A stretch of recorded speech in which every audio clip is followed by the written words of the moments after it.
Hello everyone and welcome to another episode of Build the RedBull RB7. Today I bring issue 49. We'll be installing the lower rear wing to the rear of our RedBull RB7. In the magazine today we've got 1978 Lotus takes the title.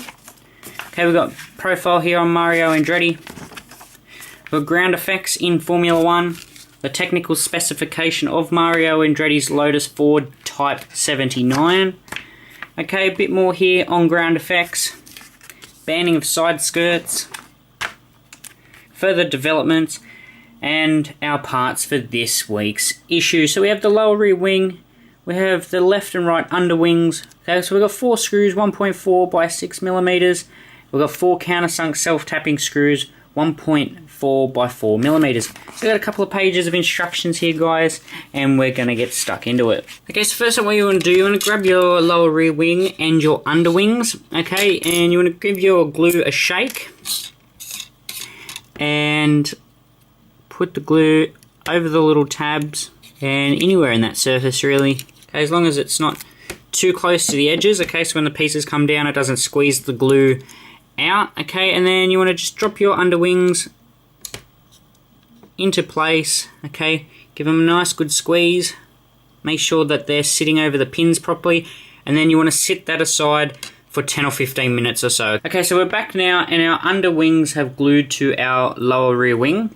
Now would be the opportune moment to paint it a shade of black if you wish, to take it away from its mold colour, and also clear coat it before putting it into the rear wing.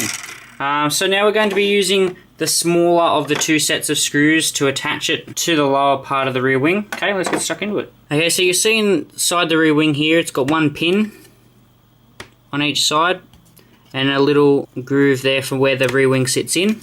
And just drop it into place and then drop it on its side. And like I said, grab the smaller of the 2 sets of screws, starting with the front end. Okay, flip it over, do the same again.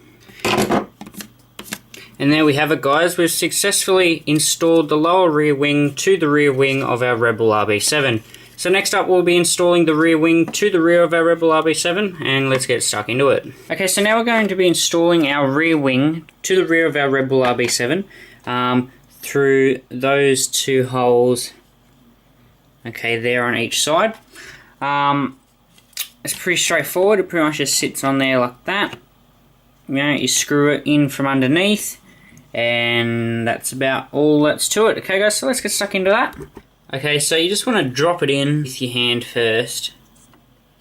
Okay, you might have to just wiggle it around to get this first screw into position. Okay, so it's nice and tight, and then repeat the process with the other one. And then do the same with the last 2 holes there. And that's it, guys. So now the rear wing's now attached to our RedBull RB7, and it is looking very, very, very nice. It probably will have to be taken off at a later date because I haven't clear coated this rear wing. So in the magazine next week we have issue 50, where we have the right rear hub carrier, the ball-headed screw, ball bearings, and the screw pin. So we'll be starting to build the right side of the rear of our RedBull RB7, and I hope to see you guys in that video. Thanks for watching. Bye bye.